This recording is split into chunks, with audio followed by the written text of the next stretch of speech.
হ্যাঁ গো, এত সন্ধে হয়ে গেল, মেয়েটা এখনো কলেজ থেকে বাড়ি ফিরলো না। এত দেরি তো করে না? নিশ্চয়ই কাজে কোথাও আটকে পড়েছে। আর যাই হোক, তোমার বড় ছেলের মতো দায়িত্ব জ্ঞানহীন হয়ে অযথা কোথাও সময় নষ্ট করবে না আমার মেয়ে। এই করে করে না তুমি মেয়েটাকে মাথায় তুলেছো। ছাদ থেকে দেখলাম দিদি আসছে, আর সঙ্গে দুটো ছেলে। দুটো ছেলে? কারা?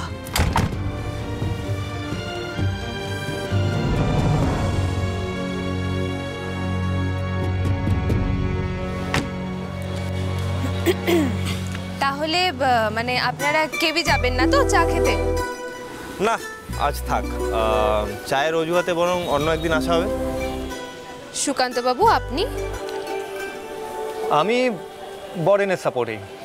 ভদ্রমহিলার বাড়ি দিনের বেলাতেই যাওয়া ভালো। বেশ, তাহলে ভদ্রলোকেদের কথাই থাক।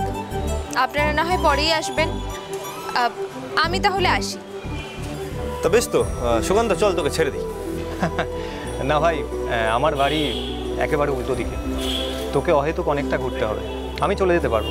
বেশ, তাহলে আপনারা একটা কাজ করুন, এখানে দাঁড়িয়ে দুজনে আগে ঠিক করে নিন কে আগে যাবেন, কে পরে যাবেন, কে কাকে ছেড়ে দেবে। আমি তাহলে আসি।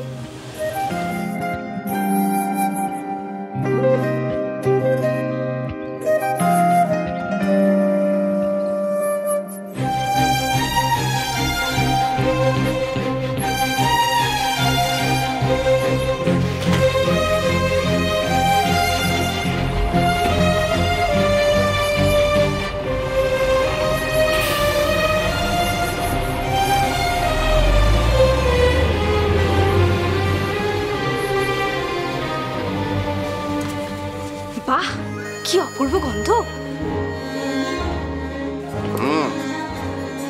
কিসের গন্ধ বল দেখি? এই বাজে কথা রাখ।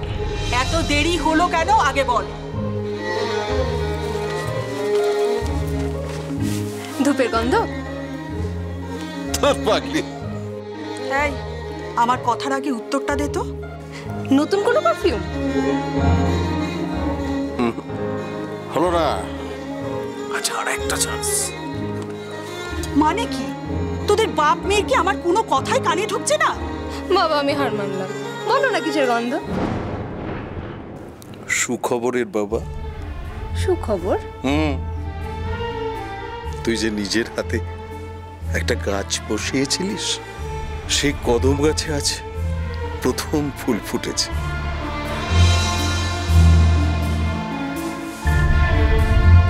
সত্যি?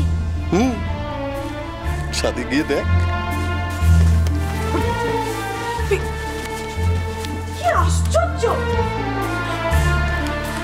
বাপ সোহাগী মেয়ে, দেরি করে বাড়ি ফিরে উনি একেবারে ছাদে দৌড়লেন।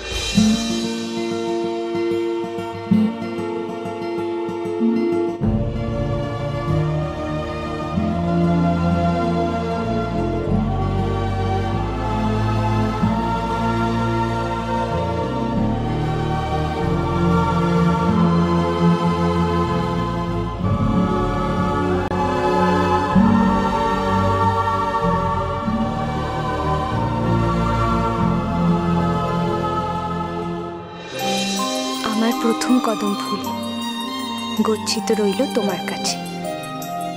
যত্নে রেখো, ভালো রেখো।